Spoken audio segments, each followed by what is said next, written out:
So good evening. I'm Denise Matthews, the Chapter Director of Startup Grind, and I'm joined by the person who always, Mark Wilson, who's the co-director. So our event today is made possible because of the support of our generous sponsors, Abacus Gibraltar, for all your business, financial and pension needs.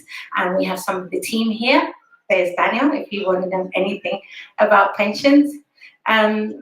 Gib Telecom for internet, mobile and cloud solutions. We have Gib Telecom somewhere in the back, somewhere. Oh, over there. And Gibraltar Finance and SRG Europe for recruitment, Hassans International Law Firm for the obvious. But before we start the panel tonight, I'm going to hand over to the Honourable Minister for Digital and Financial Services, Albert Isola, for the now traditional opening address at our first event each year. So let's give him, our sponsors and partners, a round of applause for their commitment to the growth and success of the Gibraltar business community.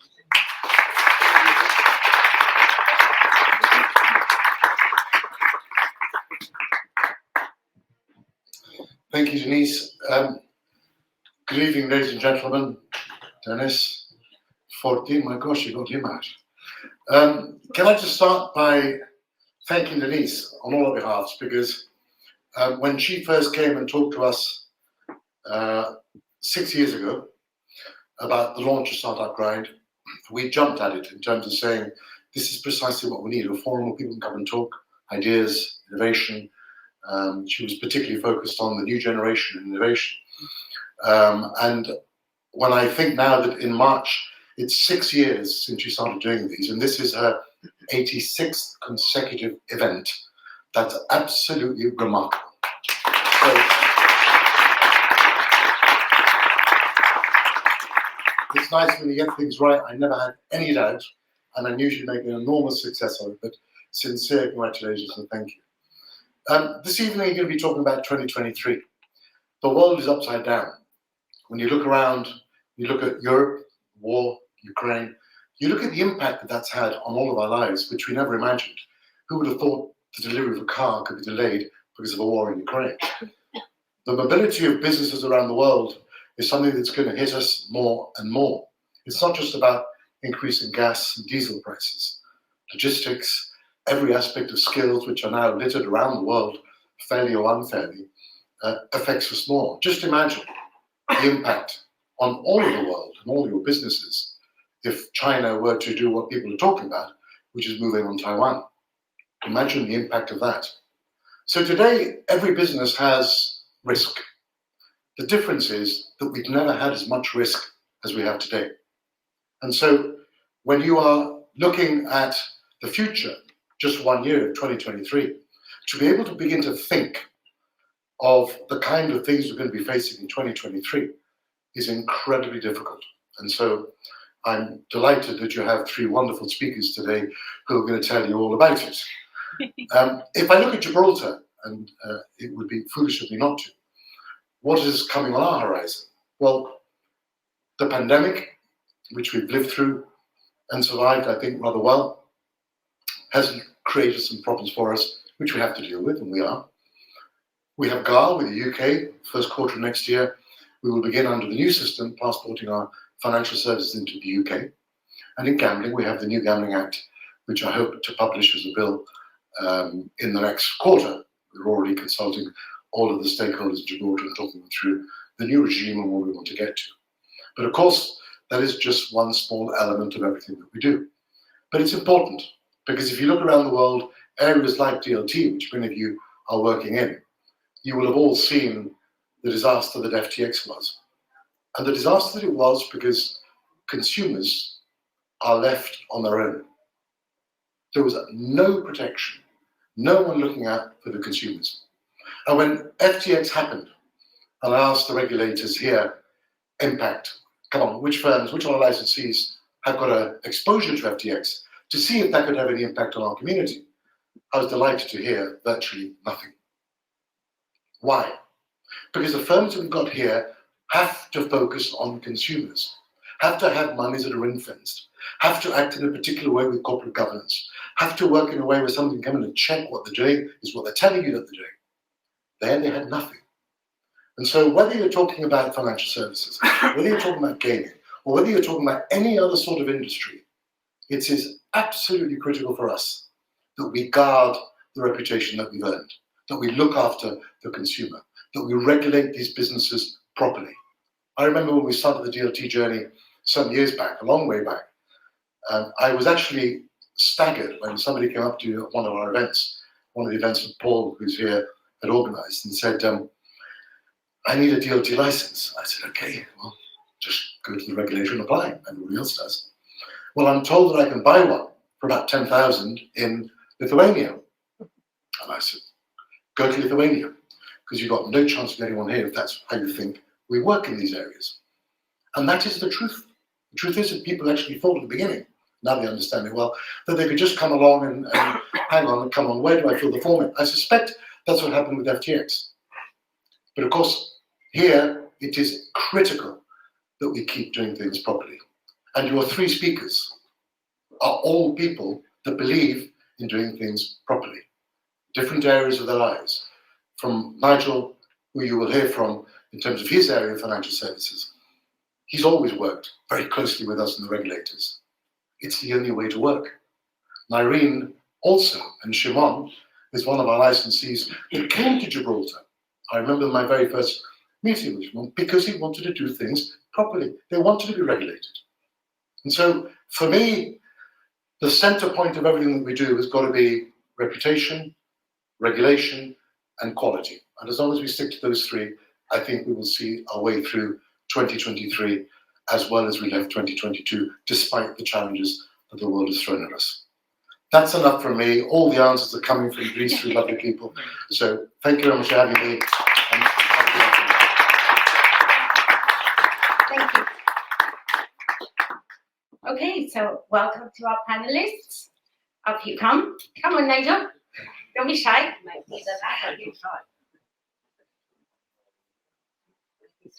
Yeah. Okay. So they're on mute at the moment. You just have to press the mute button. Okay. So here we go. My site is going slowly. So Nyreen Llamas, Shimon Akkad, CEO of Playtech. Nyreen, you are now a senior advisor at RG Advisors, and Nigel Feetham QC, head of financial services at Hassans. You've got a common background as lawyers, so we've invited you today to share your unique perspectives. But I'm going to jump right in and start with you, Nigel, since you're there at the end.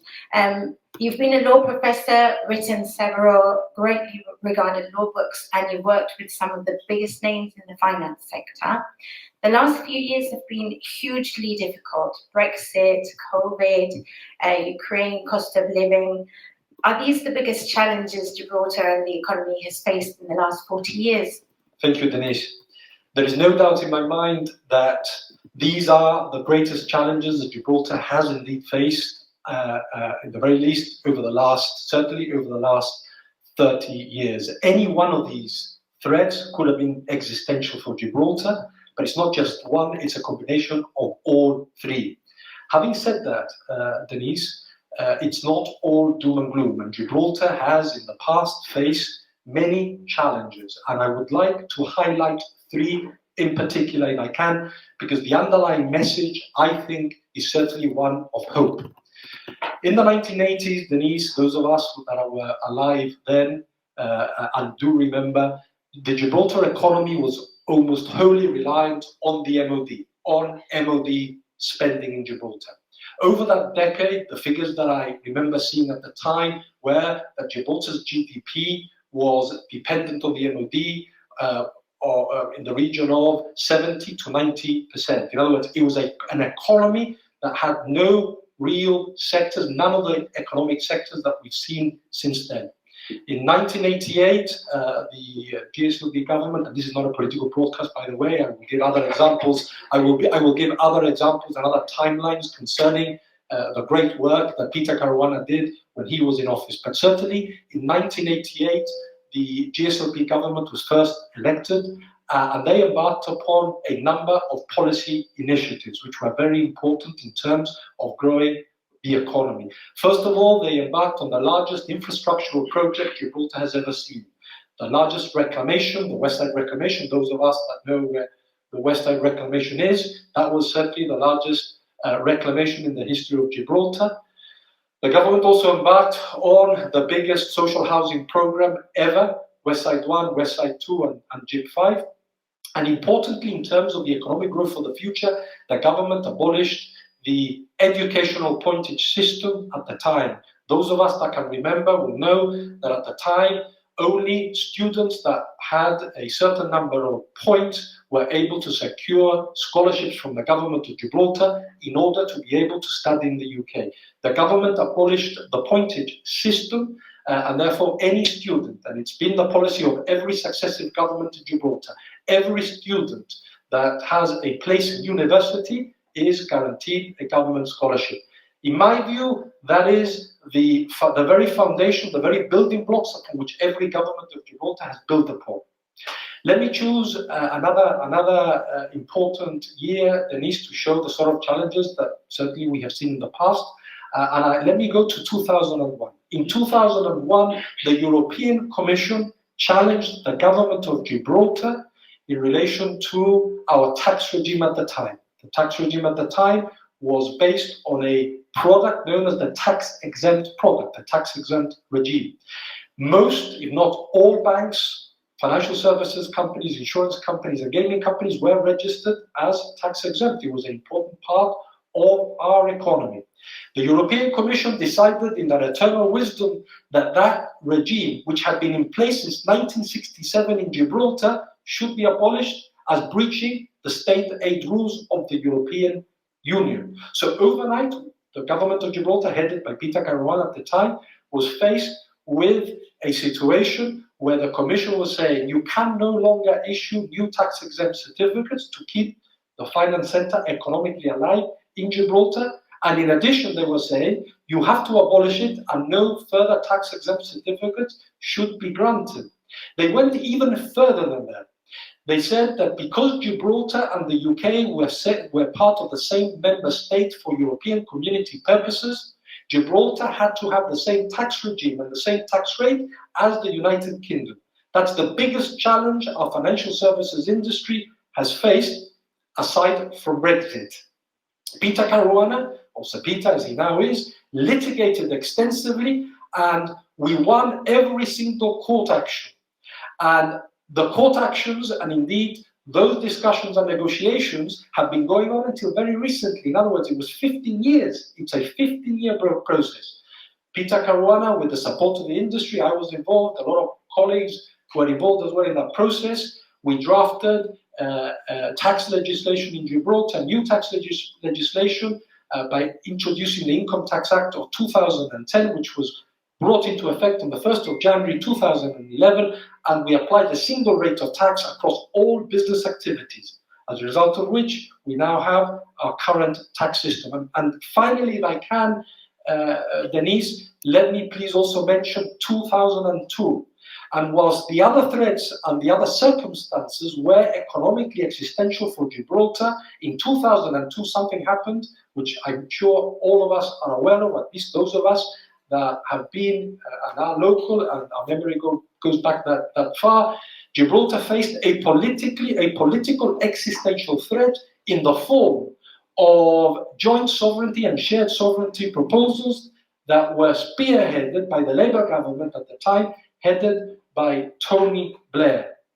And it was as a result of the Gibraltar community coming together.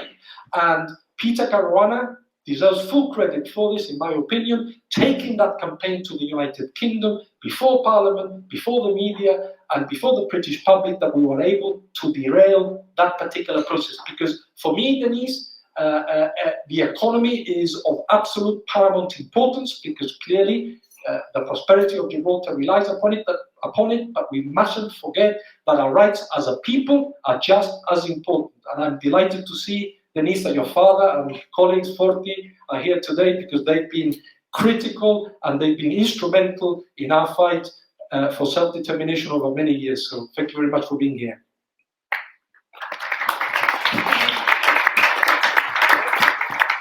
So we just all got a very concise history lesson. You look fascinated, Shimon. You just got a free history lesson in the Definitely. in the And, political. if you want, I can also give you the background on Israel. But that's, No, I've had also a few years in the US as a kid, so I can give you a few years another of day. US history. But I'll bring you back. actually, I have a few things on. Go on. But maybe- Go ahead, maybe please. I think one of the things we're seeing here is really the passion coming up from people that care about Gibraltar. Yeah. And one of the things as well that the minister just said just a few minutes ago, in my second meeting in Gibraltar, was with him. First was a little bit different in nature, and Nyreen was there, so she can tell to talk about it. But yeah, the meeting with the minister has shown how much passion there is in Gibraltar to try and attract more and more business. Yeah. And what do? We want to bring more business into the Gibraltar community, right? And by that, we want to make Gibraltar stronger and part of the future. And the stronger you are and more business you have, the more resilient you will be to all the different changes that can come in the world. And challenges will always happen. Right? 24 February, we talked about Ukraine. 24 February is when Ukraine started the crisis of this year, actually almost now, last year or a year ago. And we have 714 of our employees in Ukraine. Right? Part of the challenge, what you do, I can tell you just the end, just fast forward, with your permission.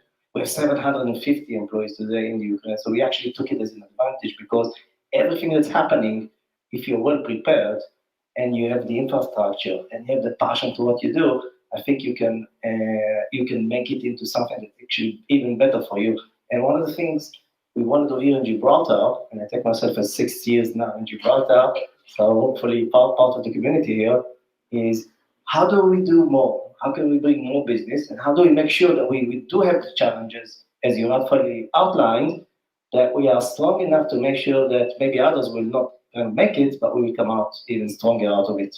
I do want to dig into your background a little bit because that's also super fascinating. And you joined Playtech with founder Teddy Sagi. Before that, you had trained as a lawyer. You also trained as a software engineer afterwards. Yes. And then you guilty as charged. you ended up joining Playtech. So tell me a little bit about the early days of Playtech and joining.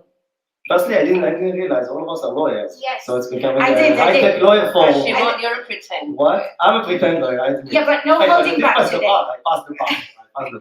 So, my family is in the gaming and betting sector. Has always been, still has business casinos in Morocco. And I had a betting shop from very early stage, and I was always fascinated and loved and had the passion for the betting and the gaming industry. And then obviously, just as many would ask themselves, what do you want to do when you go to uni or college? I went to do law, so I found myself also a lawyer. So one day you're in the office as a lawyer, just a couple of months before that you're in the betting shop. And I never thought that these worlds kind of meet together. But my really passion inside as a kid was actually software programming. So when I got the chance to go to this career change course that was offered by one of the biggest IT companies in Israel, I went ahead and did it, which was a very intense course for several good months. And at the end of it, I was a software engineer. So they took a lot of what you anyway did in university, kind of added only what you needed, and then I could program C, and then I went on to Java, I went to the R&D, and found myself sitting in front of the computer and software programming for quite some time. And I was sitting there and I was thinking, after a couple of years, what should I do with my life when I grow old, even though I was already 35 by then. And I never saw those worlds kind of merge together until I came and met, obviously, the founder of Playtech and our CEO to this very day, Mo Weiser. And they offered me to join Playtech. And in the beginning, I didn't really realize what happened. But then later when I came, I found out that everything I kind of did in life prepared me for it, because now I know the software part of Playtech, which is a tech company, obviously. I definitely know the gaming part. And I can definitely even though I'm a make-believe lawyer, get the first part of business done properly. And the really nice thing about all of this is that a couple of years into my role, one of my friends came to me and says, "Oh, you have to see this really inspiring video by Steve Jobs." And I encourage all of you to go and see that, because obviously he's the best of the best, the number one, the one. If you ever ask anyone in business what they want to do, is we want to invent the iPhone, and that's him.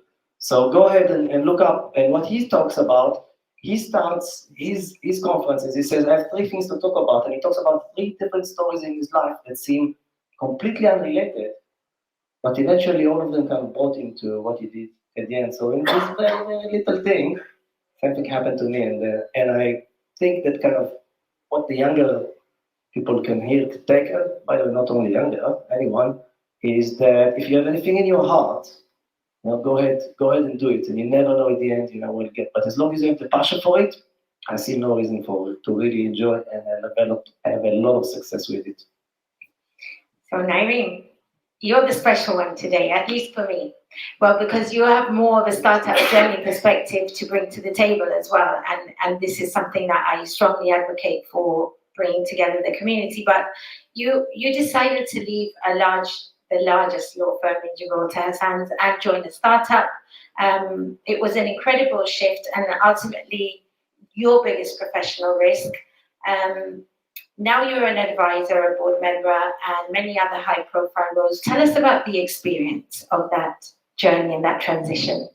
I think the experience is probably very similar to Shimon's to an extent, because you train as a lawyer, and I joked with Shimon, but we've spoken about it a lot. We've got transferable skills like any other role that you would do. So my experience was probably very surprising in Gibraltar. I mean, let's be frank, I was with the firm 16 years. Nigel was my colleague for many years. I always looked up to him. Thank you. I try not to be a lawyer nowadays, but I was there for 16 years. I was a partner. You have a straight trajectory, really, and nobody really expected me to leave, even myself. Although for years I was questioning what I was doing, not because I didn't find exciting work to do. I worked with people like Shimon and worked with people in the gaming industry. It's a wonderful environment to deal with clients that teach you a lot. But I had got to the point in my career that I felt that I knew my stuff and I wasn't really learning very much. And at age 40, I decided I wanted to do something different. And I had the opportunity, and that opportunity doesn't come very often in Gibraltar. And I took it. I knew the risks. As a lawyer, you're trained to see risks, so you know that it was a big risk. But I wanted an environment where I would be surrounded by new people from diverse backgrounds, diverse training, and learning, setting up something from the very beginning. I was employee number 7, and my tax code, I was 007.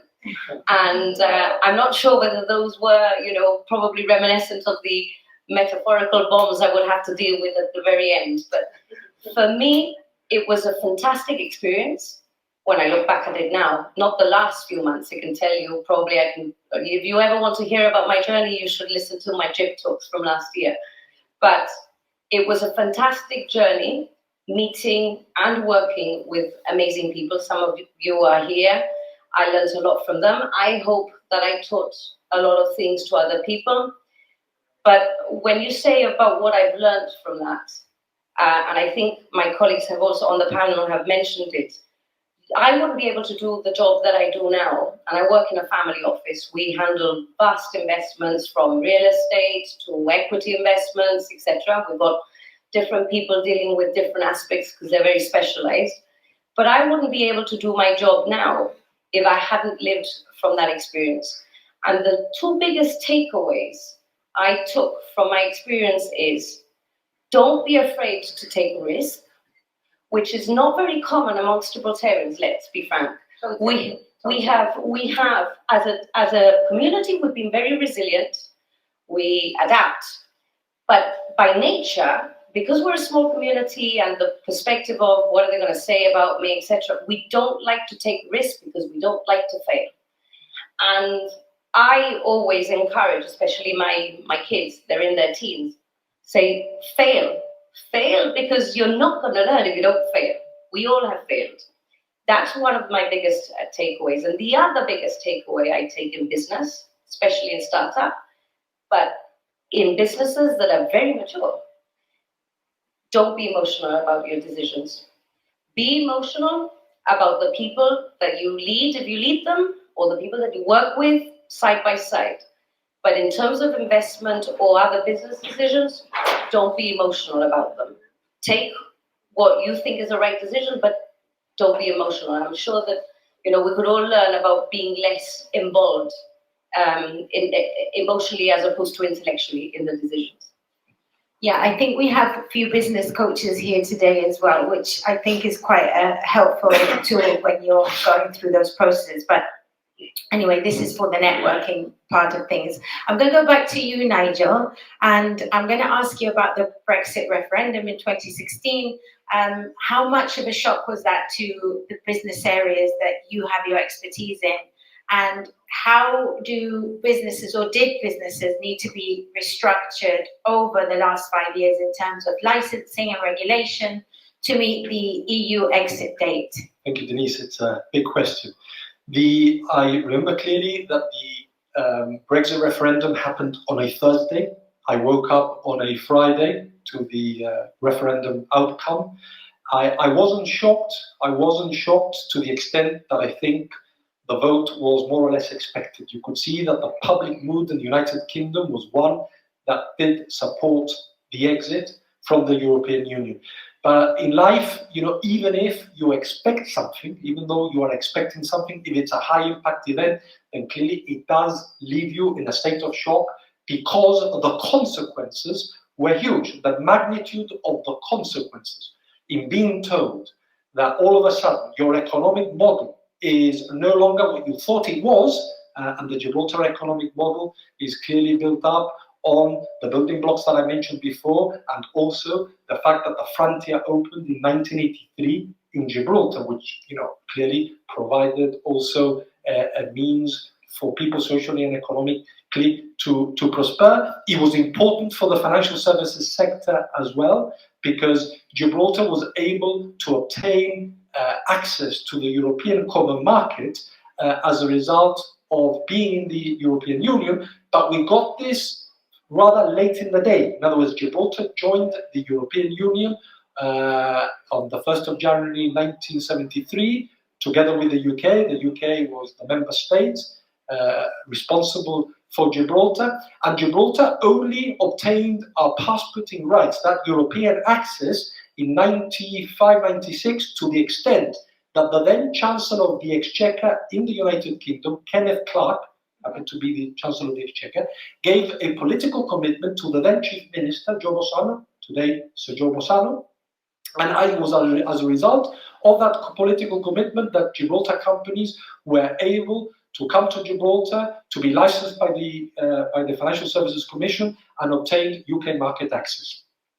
The first thing that we had to do in Gibraltar at the time, and it was of paramount importance, Denise, was to try to secure our UK market access. And I tell you why that was important. That was important because 90% of all financial services activities conducted from Gibraltar were UK facing. In other words, were activities that were conducted from Gibraltar with a view to obtaining market access in the United Kingdom. That was 90% of all business, not 90% of all companies, and that's an important distinction.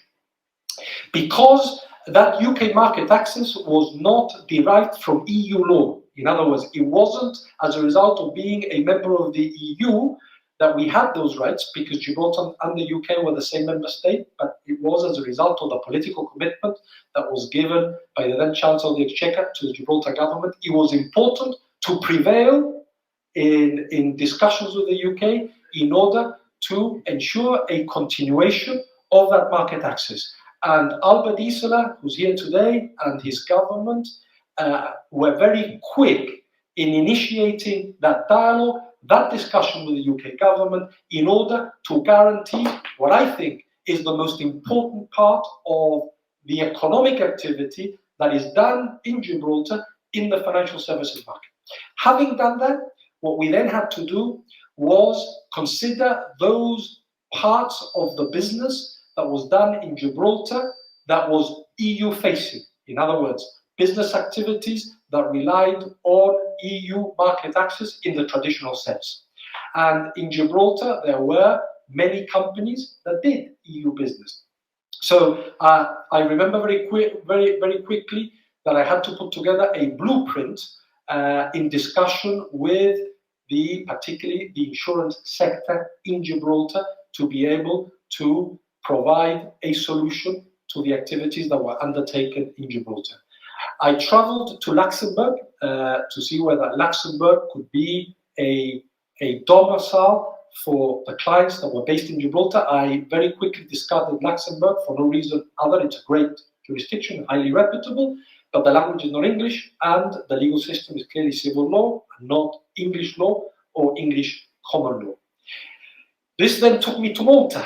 I went to Malta. I was introduced to professional advisors in Malta, and I met with the Maltese regulator on a number of occasions. And Malta ticked all the relevant boxes, and it did because Malta is small. It's a comparable jurisdiction to Gibraltar, English speaking as well, other than Maltese. They speak English perfectly. And indeed, their system is also based on English law and indeed English common law. So I thought that Malta was ideal for some of the clients that we had in Gibraltar. Very briefly, let me also say that I looked at La Linea as a potential location for the business that we had in Gibraltar, which, remember, was business that could not continue to be done from Gibraltar post-Brexit date. In other words, this was not business that we were just simply having in Gibraltar. We wanted to put in La Linea for no reason other than neighborly relations. It wasn't that, although that was a good enough reason to be able to have discussion in relation to having the business over there. It was a regulatory imperative for that business to move from Gibraltar, and therefore it occurred to me that in an ideal world, you could move certain regulated entities that relied on EU passporting across the border in La Linea. You just literally had to walk 200 meters over to La Linea to be licensed by the Spanish regulator and to keep the skills and the infrastructure, the professional infrastructure that we had in Gibraltar, to continue to have that infrastructure here rather than moving it to Malta. Unfortunately, I discarded that as a solution for regulatory reasons, but that's not for today. But the point I'm trying to make is that there was an extensive review of what we did in relation to that business. We redomiciled certain financial institutions from Gibraltar to Malta. Redomiciliation legislation is legislation that was introduced in Gibraltar, if I'm not mistaken, in 1996, 1997, that allows companies to redomicile lock, stock and barrel from one jurisdiction to another by being reconstituted as the same legal entity with the same assets and liabilities, but clearly licensed and regulated elsewhere.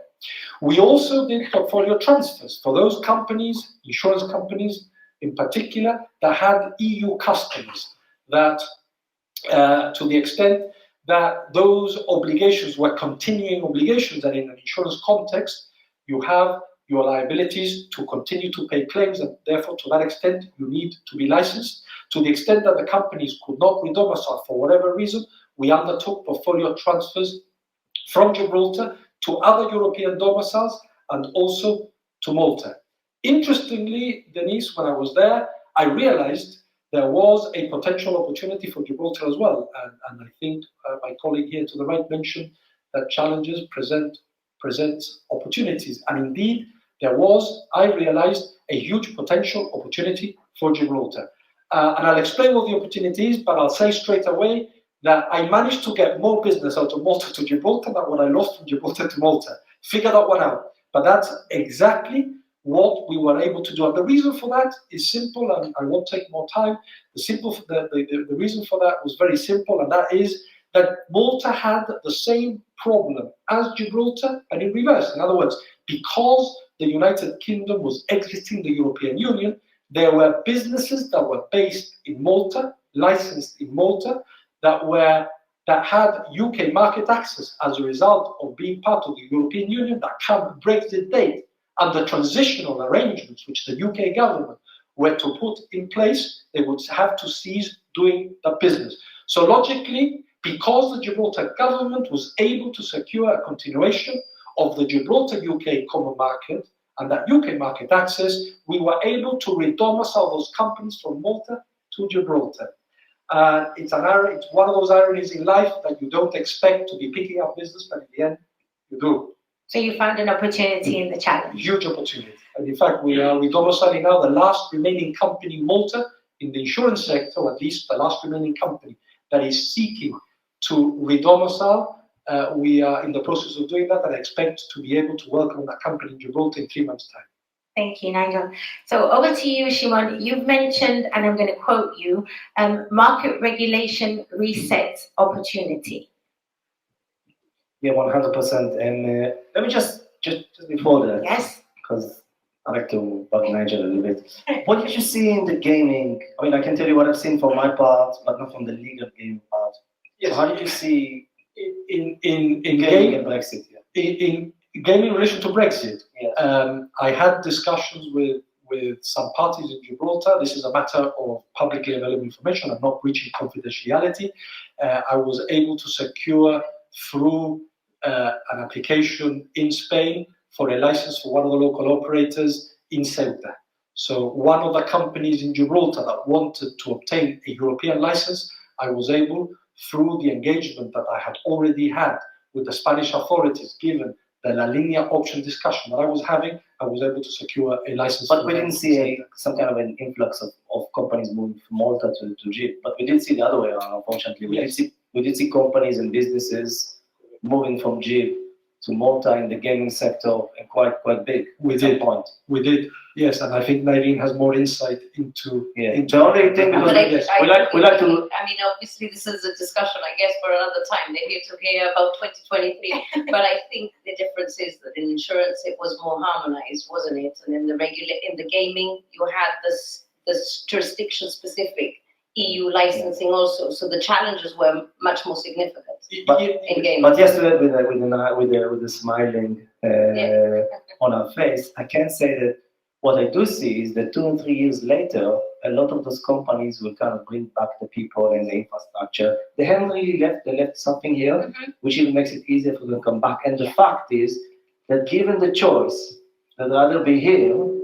I think this is part of exactly 2023 and onwards, even though some of them already came back in the last year or year and a half, and you see that being, and I think it comes back to some kind of the infrastructure that we have here and the community in Gibraltar that kind of motivates businesses to actually come here and develop here. But to your question. Yeah, I have a bit more to that question as well, because I want to know you from your perspective, because Playtech was born out of a gap in the market in the gaming industry. What potential do you see for Gibraltar to make changes within the financial gaming and business sector to be able to bring not just those business back, but see a resurgence of new businesses coming this way? So to your first question, first, the thing is this, and it goes a little bit to something more strategic, how I think, how I manage the business and how I think people should manage the business, is the first thing you need to collect a lot of information, a lot of data, and really be probably the most knowledgeable in what you do. And based on knowledge, I believe you can take the best decisions. And the first thing you should do as a manager is not about the day-to-day decisions, it's about the strategic decisions, what's happening and why and how. Once you recognize that actually the gaming market is going through a strategic change from a .com to regulated, and it's just going to keep on happening and happening. And a lot of people will know it and not do really a lot of stuff about it. But once you really realize that, and then you're a hardworking person, and you put your mind and the people and the good team to it, you say, okay, what do we need to do? If we know that's coming, what do we need to do to be the leaders in that sense? And then that's how you take the challenge and actually turn it into an advantage, because everybody working .com is a very easy thing to do, but once you move into a regulated market and everything is regulated, and there's a really nice map I show to people when I'm the presenter, and it shows like 2-3 regulations 10 years ago, and today just tens of regulations all over the world, mostly Europe. And that thing means that it's much more challenging to work in the regulated landscape.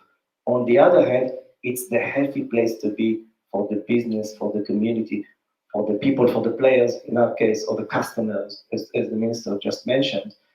And if you prepare and you work hard for it, you can find yourself the leader in that market, because in the minute that the market becomes regulated, in essence, .com should be closed down, and there's a reset button. And then it's all about who's the more prepared business to come and take that market. And that's how we do. We wait for the markets to get regulated. We don't fight with everybody. And once they do get regulated, we try to be hardworking, smart working with technology, and take advantage of that market going forward. And I think that that's probably one of the key notes on what we do. You plan ahead and make sometimes we say take the lemon, make it into a lemonade, but I don't know, I'll sleep on this one.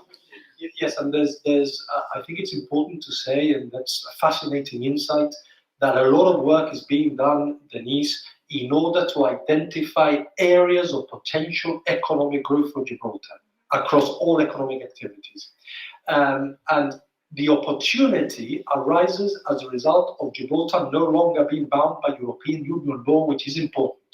Whilst we have UK market access, clearly we've got to match UK standards of regulation, because that's a condition for us to be able to continue to secure our market access in the United Kingdom. But to the extent that there are areas of financial services, I speak for the financial services industry, where there are activities, financial services activities that don't rely on UK market access or UK business, it means that Gibraltar has an opportunity to have specific legislative regimes and make specific regulatory changes in order to accommodate that business.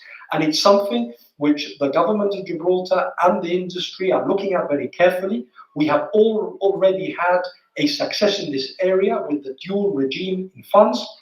And currently, I'm very excited by the fact that legislation is being drafted currently in order to establish a non-UK captive regime in Gibraltar in the area of insurance captives. In other words, a regime in Gibraltar that departs from the Solvency II regime in the European Union, because there are no UK consumers, no UK business, and is not reliant on UK market access. In those circumstances, Gibraltar is devising a regime in order to be able to attract international business. And it's that forward thinking that allows us to be able to take advantage of the best opportunities in this area.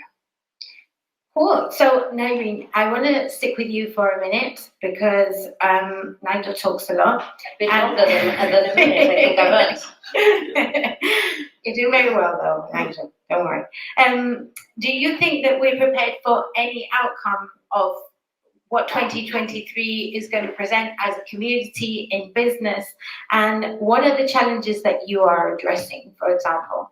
That's a difficult question to answer, and I guess this is what everybody's waiting to hear, and you're not going to get much more wisdom other than a discussion. So 2023, I mean, I think to the minister's point, Minister Ursula said, you know, you have to look ahead, you have to prepare ahead. The reality is we've been looking at Brexit for quite some time now. People like Nigel, like Shimon, they're running their operations, they're advising clients, they've got to adapt.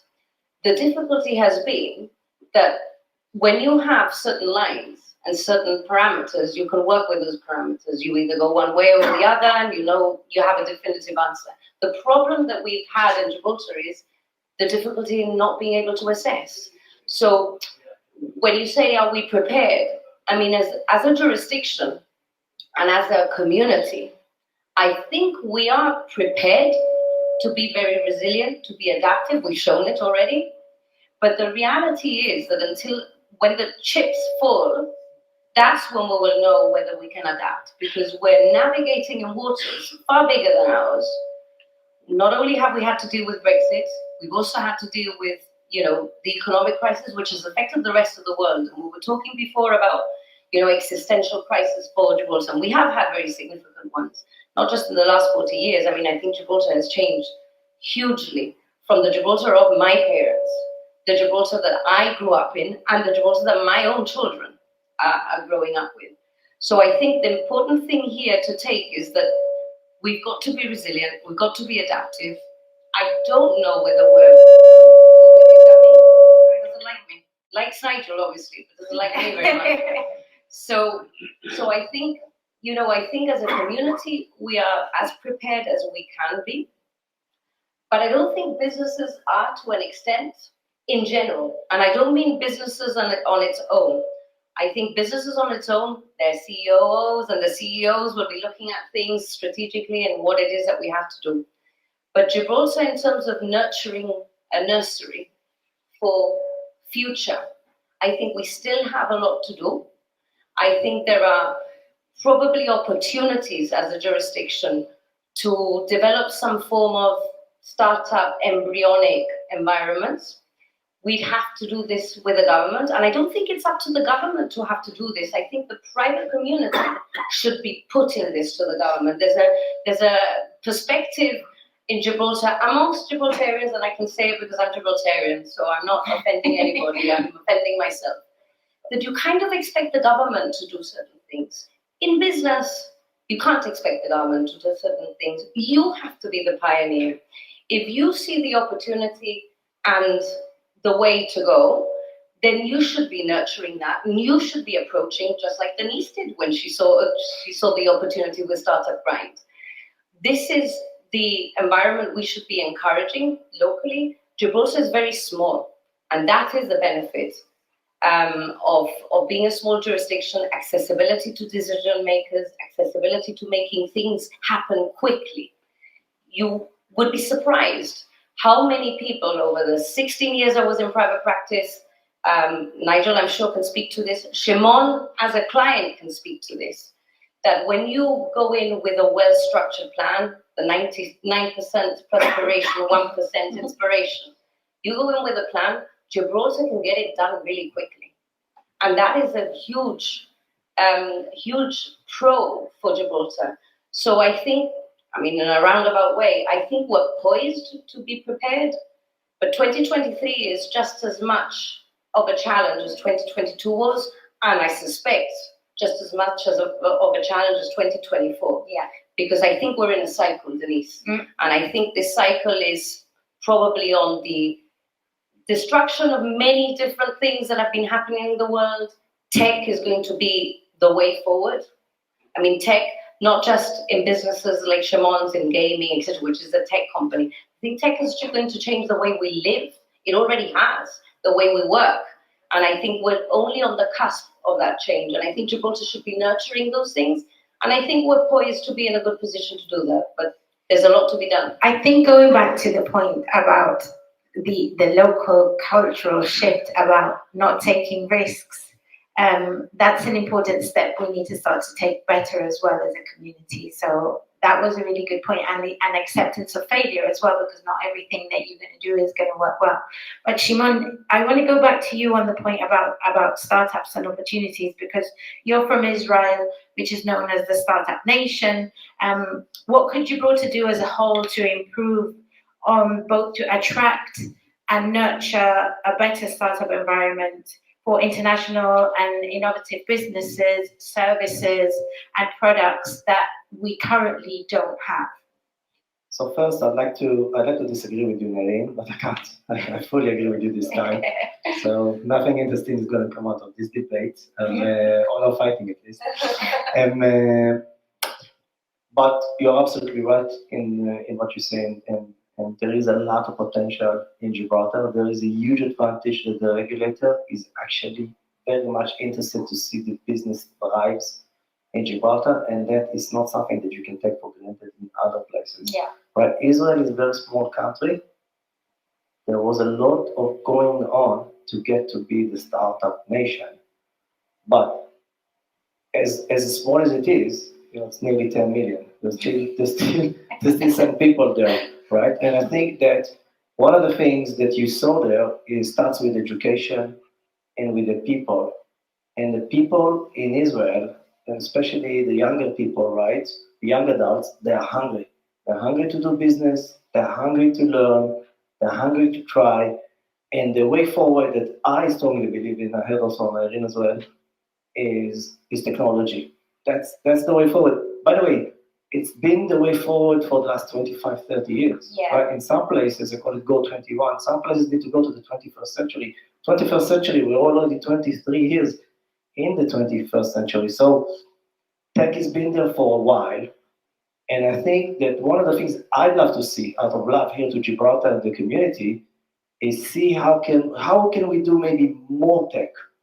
You know, we're great in gaming, we're fantastic in finance and banking and insurance, and we do a lot of things really smart here. But I think the real big transition for us is we are just in the middle, in the gateway to Europe. Africa is 2 meters from us as well. Legally, we are the gateway to the UK. We speak English, which is kind of the status quo of languages worldwide. But what do we need to do to take Gibraltar to the next phase? And I think that we need to think a little bit outside the box, a little bit outside from the confines of Gibraltar, look at the whole campo. And by the way, that's already happening with 30,000 people commuting daily or whatever the number is. And we have to think how we take our local people, train them whoever wants, obviously, towards technology, work hand in hand with Morocco, with Spain, with our neighbors at the campo to lift that into more significant numbers. And I think that the regulator here and the business that can come will be significant because you can generate here smart regulation that will be super efficient and super smart to attract those companies. And I'd love to see, the big boys coming here, not just the gaming companies, the Googles, the Facebooks, the Apple coming here. And there is no reason for them not to come here if we don't build smart regulation and work internally with the younger generation to be a little bit hungrier and get more to tech, invest in that. And we have to, I think, work hand in hand with the campo, with our neighbors, because I'm not sure, as big as we are, I'm not sure that we're big enough. And I think that would be, if I'd like to see something in 23 is do more of that. Another small step. This is not something that's going to happen in 1 year or 2 years. We're building the future for our children, for the young adults here in the group, right? But we definitely want to make sure, just like as I do in my business in Playtech, people will come to me with plans for 5 years and say, great, I love it. What do I see now? What do I see in the next 6 months or the next 12 months?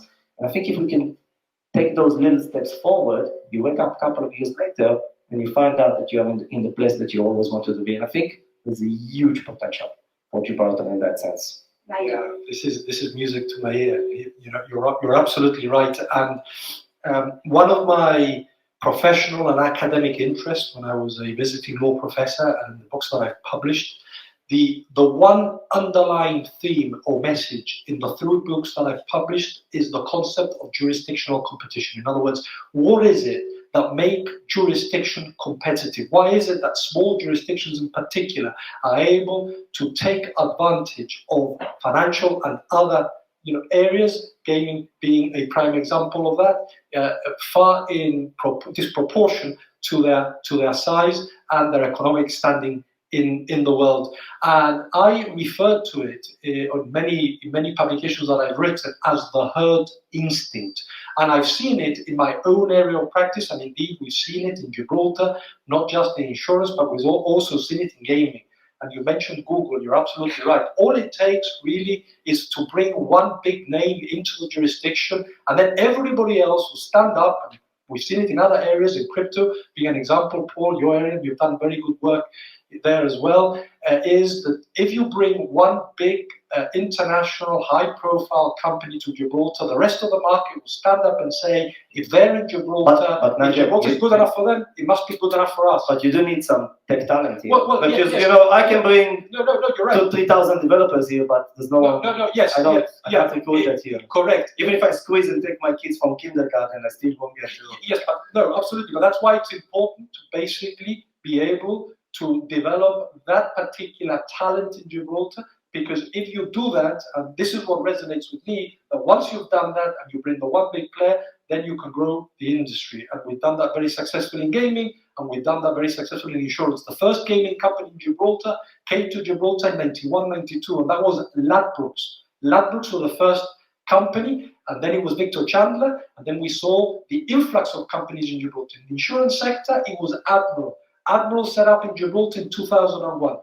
Advantage set up in Gibraltar 2002 and Saga in 2003. That led to that influx of business, and I think if we take that as the operating model, Gibraltar, provided we do what you're saying, can continue to be very successful. You know, before I bring this question to you, just wanted to say, Shimon, you're the kind of person that, for me, is one of Gibraltar's greatest assets nowadays, because you put your money... Wait, can you speak to my wife, please? I'll do it later. You put your money where your mouth is. You've spent a year, and I know this personally, trying to get an MS Microsoft technician IT course privately, pushing for 15 people to be trained so that gaming companies don't have to look for external talent, that you can actually work with locals. And it's been hard. Let's be real. It's not been easy, but you know, I'm really grateful to have people come from outside of Gibraltar and really fight for the cause here. And I'm going to come over to you to ask about, because I know you have young sons, so do I. How do we have that culture shift? How important is it to have local teams that have the right skills? What can we do to do better in this area? How important is it to have a talent team, a pool of talent here in Gibraltar? Well, I mean, if we're talking tech, it's critical. We've been challenged for years.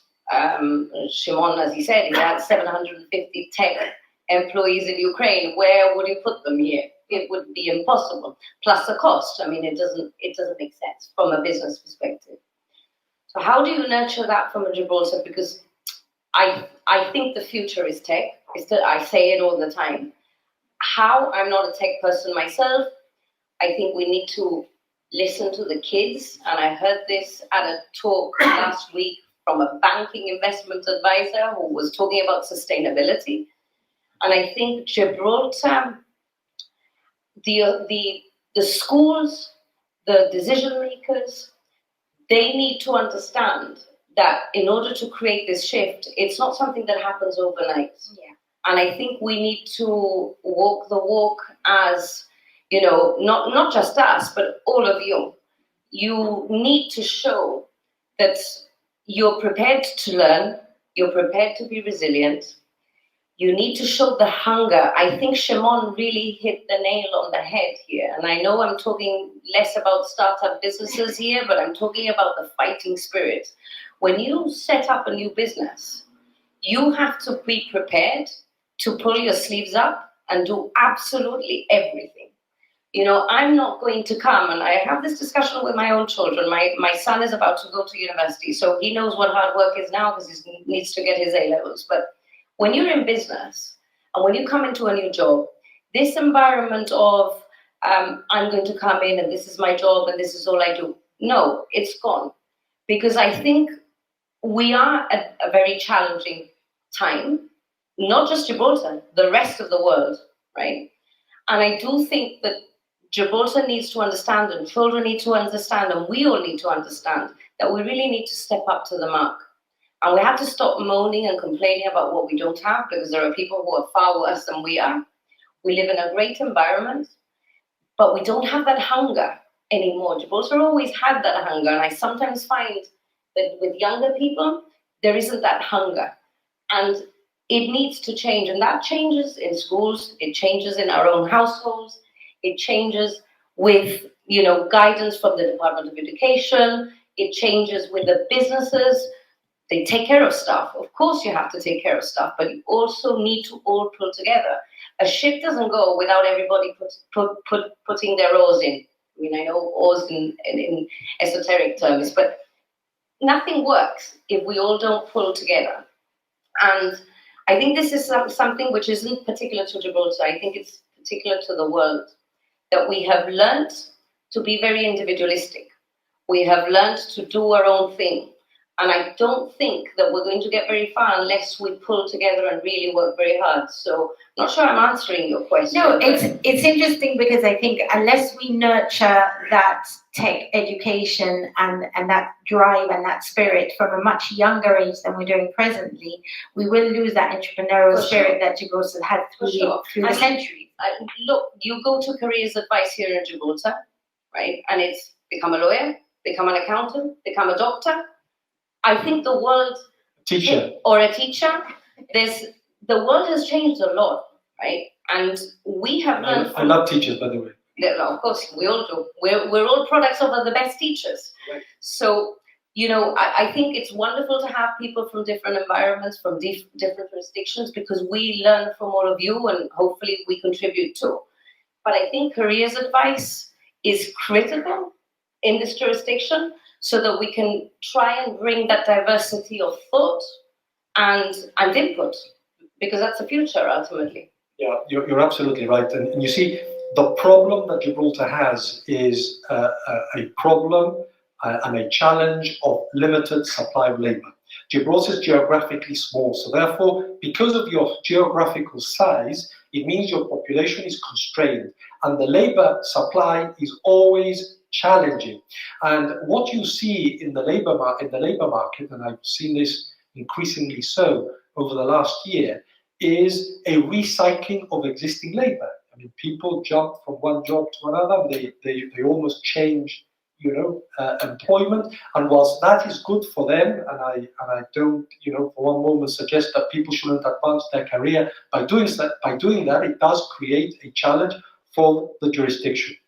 The problem is also magnified by the fact that the supply of Why labor. does it create a challenge? I'm sorry. Well, it creates a challenge because there are not enough people in Gibraltar that want the jobs that are available in the financial services sector, for example.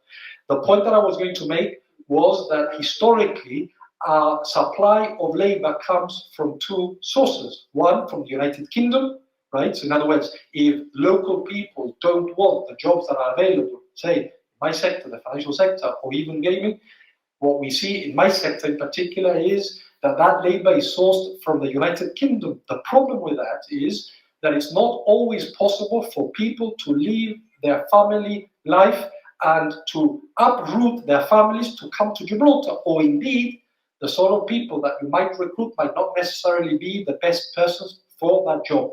The second source of labor is Spain. Clearly, we have a labor market in Spain, and therefore, to the extent that the labor is there, that supply of labor also adds to the economic activity in Gibraltar. We see that, I think, in gaming in particular. I think there are roughly 3,500 jobs in the gaming sector, roughly, and I think maybe 2/3 of that are Spanish resident labor.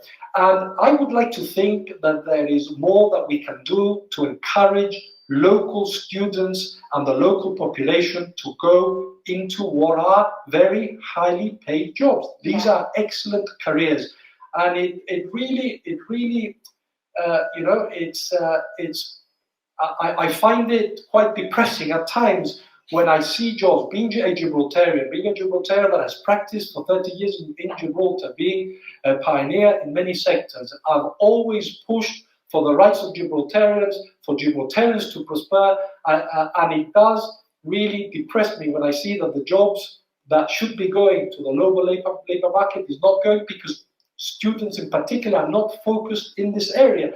And I would like to think, as I've said, that there is more that we can do. You mentioned career paths. I think it's important for everybody to come together to increase awareness amongst our student population that there are excellent career opportunities in Gibraltar, because if we don't do it, then clearly the economy won't grow either, because it's a limited labor market. So we all have to come together, and it's important that perhaps we have this change of mentality away from working perhaps in other areas, and I'm not going to mention the public sector in particular, but perhaps working in other areas, because it's good career opportunities and it's an excellent opportunity to grow the economy. So I'm going to take that point on diversity that you made just very fleetingly and come back to that, because you've spearheaded the All in Diversity project, something that I know that you're super passionate about also, Shimon. So maybe you can both answer this question. Nyreen, what's your motivation behind getting involved in this initiative, and what are the goals? Diversity for me is about business, ultimately. When you are running, so there's two elements of the diversity spectrum, the way I see it. Your diversity internally in your business, and how your diversity represents to your consumer, to the outside world.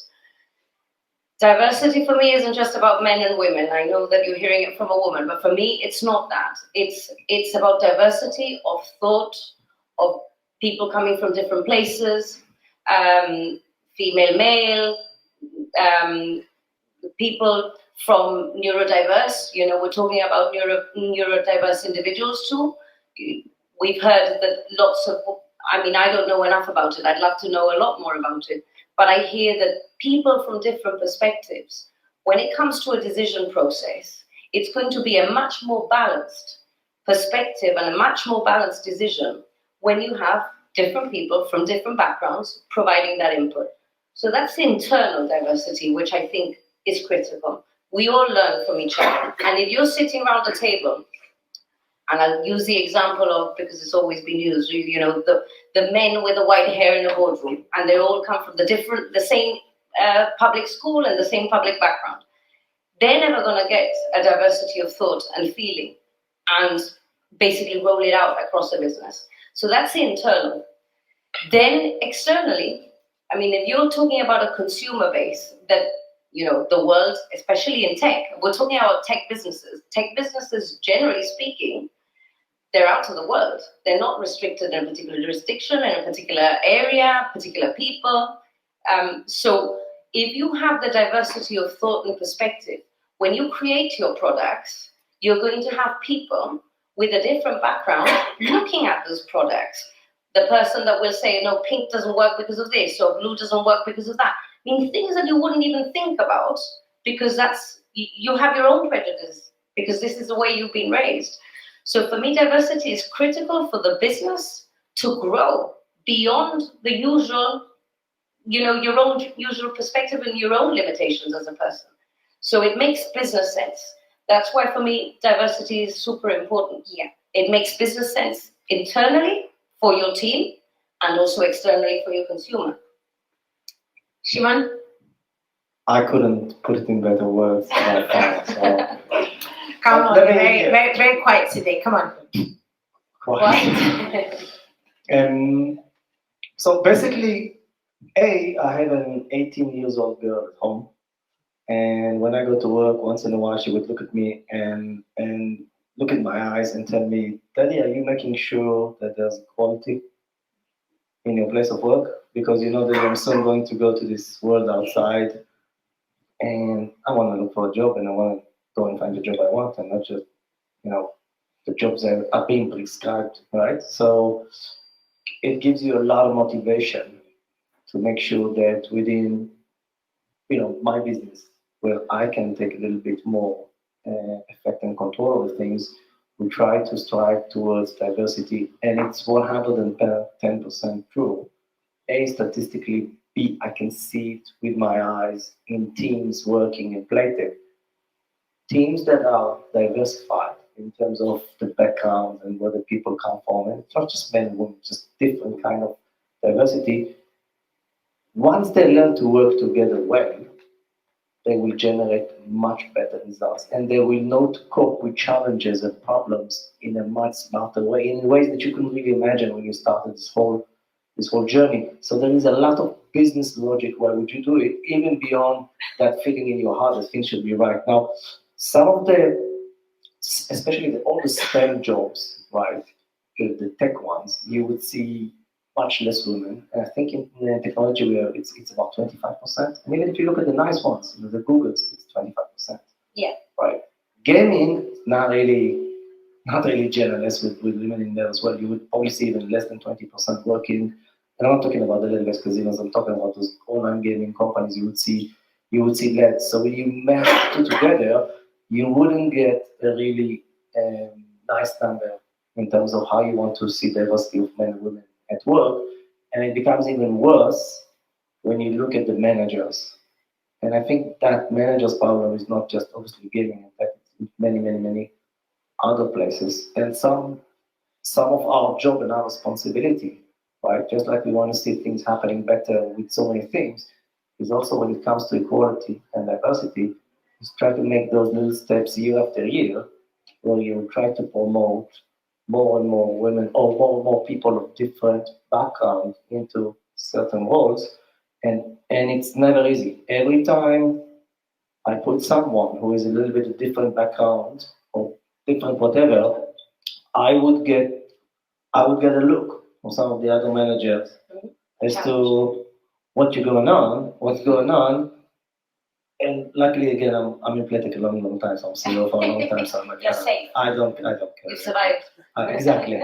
So I don't care. I feel strong enough, and I love to see these people doing fantastic job later on. And by the way, if you put a woman into a manager role, then she will put more women, reporting to her, which can also go the other way around sometimes. So we need to make sure it doesn't go, because, for example, in education, I don't know, 100 years ago, and I read a lot of articles on that. 100 years ago, there was, 80-20, maybe towards more men than women, and now it's exactly the opposite. And actually now in universities, learning the health studies or the health education, all this, less than 10%. So our future is less than 10% men in there. And actually, some of the best teachers are men teachers, not to mention some of them are fantastic women, right? I'm not saying.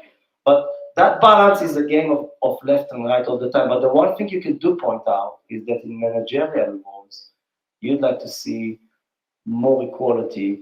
And again, it's not something that can happen overnight, but if that's something that you can improve in 2, 3, 4% in your business on a yearly basis, you'll wake up one day and you'll be there. And you can never get to 50-50, but anything that's close to that, even a little bit remotely, I think would make us happier. And I think this is the world we'd like to see all of us. And the changes, to Shimon's point, the change will happen generation. Yeah. You have to put the pillars and the foundations there for that to happen. And in particular, Shimon, in tech in particular, and also because I work very closely with, I work for the founder of Party Gaming, right? She always says I was a tech pioneer, right?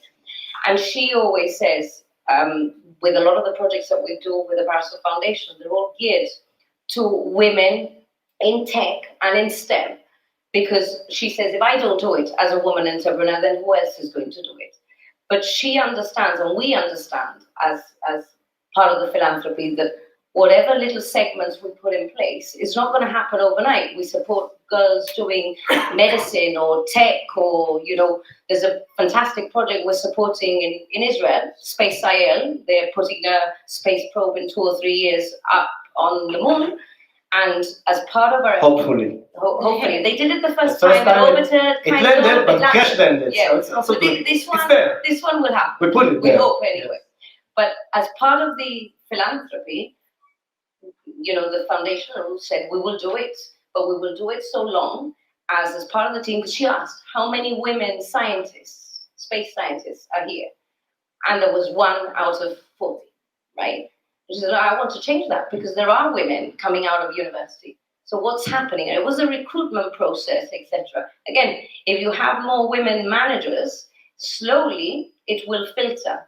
We have to keep the balance. You have to get the right person for the right job. I don't want to be the woman, and I think I speak for a lot of the women here. I don't want to be the woman there because I'm the woman.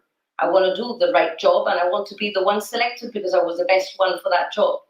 But it is going to take that time to get to the point where we have that diversity of entrance so that you can make the decision of who's the best, ultimately. So at this point in time, it's almost like, again, we're going into positive discrimination. You might need another panel here. But I think that will happen with time, and it's generational, and it will take some time. Yeah. The diverse representation equals better business model. So anyway, do we have questions? Oh, Joe. Stand up. Yeah, it's not really a question actually, it's about the careers thing. Just there's a couple of really exciting careers initiatives going on, which there hasn't been a press release yet. But with my CIPD hat on, I on the CIPD branch committee here, so we're HR, and we are responsible for talent acquisition. And we've been talking about these problems for many years. So we're involved in a couple of projects now, one with the Department of Education and one with the Youth Service. So one is an online careers portal for Gibraltar, made up of videos of locals who succeeded, 80% of jobs available, because the aim of both is to grow the local talent pool. It's not sustainable that we're always having to recruit from abroad if we can't find the skills that we need here. So that's the overall aim. One's an online portal, and the other one is to replace the old careers area theory hall that the locals will know, where the kids won't get the freebies. So basically, we're going to the schools on the 2nd of March to do some panels, industry-based panels. So we'll be talking to Year 12 initially about different career options in Gibraltar, different career paths. It doesn't just have to be a university path. We'll be talking about apprenticeships, internships, and we're trying to get as many companies involved on that as possible, and as many locals, inspirational local entrepreneurs, people that might have changed career, to make short videos to inspire young Gibraltarians to kind of open up their minds to different career choices in Gibraltar. So there will be a press release soon. Obviously, red tape, you're obviously working with the department to do that. But it's coming, and if anybody would like to be involved in either of the projects, please come and speak to me before you go. Thank you so much. This is Jo Abigail, and she does a lot of great stuff. So please talk to her when we start our drinks and networking in a few minutes. I'm just wondering, any closing thoughts, advice for 2023, Nigel? I wanted to just say thank you to that lady. I think that's extremely important, and it's not just about career opportunities and providing careers for our youngsters. In order to ensure the permanence of any industry in Gibraltar, you need to have those skills locally, because unfortunately, those that, investors that are from overseas and come to Gibraltar, at some point they might decide, for whatever reason, to move out of Gibraltar. And in order to guarantee those skill sets and the permanence of that economic activity, we need to have local people. It's extremely important, and encourage young entrepreneurs in particular. I know, Denise, that you're very passionate about that. Thank you. Shimon, any last advice? How much would it cost to put computers in all the schools here for the kids? Because not all the schools here have computers. That's what I understand. I may be wrong about it, right? But I know in Israel all the schools have computers. So the first thing I'll do is nothing in the sky. Just put computers in all the schools for everyone who is, I don't know, 12, 13, 14, do computers. That's my first thing. I'm sorry for being blunt. I was trying to hold myself. It's okay, be blunt. I couldn't hold myself anymore. Just put computers in schools, and in all the schools. Some schools have it. Okay. Some schools don't. So that would be the first thing I would do here for tech. And the second thing is I'd just like to thank you for arranging that fantastic panel. I really had a great time. I really enjoyed it, and well done for you for doing it persistently, because always the road to success is hard work and persistence. So thank you very much. Well done. I really enjoyed it. Thank you, Shimon. Well, hopefully we will continue to work on more projects together. I know that you are not going to give up, and neither will I. So we'll just keep going. Nyreen, last thoughts, advice for 2023? Just keep going. I think it's what I tell myself. I mean, keep a very watchful eye on what's going on in the world, because I think we all are. I think it gets to a point that everything is so depressing, you almost want to switch off the news. But the reality is that, with that depressing news, there will be the opportunity. Yeah. And I think just be resilient, take risks, guys. We all have to take risks. And let's just keep going, because 2023, I think, we all keep saying, after COVID, it was 2021, and then it was 2020. I don't think anything is majorly going to change in 2023, so let's just keep going. But you could be setting up for the future in 2023 if you keep your eyes peeled at those opportunities and work hard for them. Who knows, I might have a tech business in 5 years' time. With Shimon's help as my chair, and mine, and Nigel advising. Excuse me, me too. But also, Denise, thank you for having me. You're It's very been a welcome. pleasure to be here, and I'm grateful to everybody who's been here and made it here with a really bad weather. So thank you. Thank you. It was a huge success this month for the reason that we have brought together 3 exceptional business leaders, and I feel like we're going to close this session today with a lot of hope that with people like you, you 3 behind Gibraltar's drive, we will not just survive, but we will thrive. So thank you very much for everyone for joining us tonight.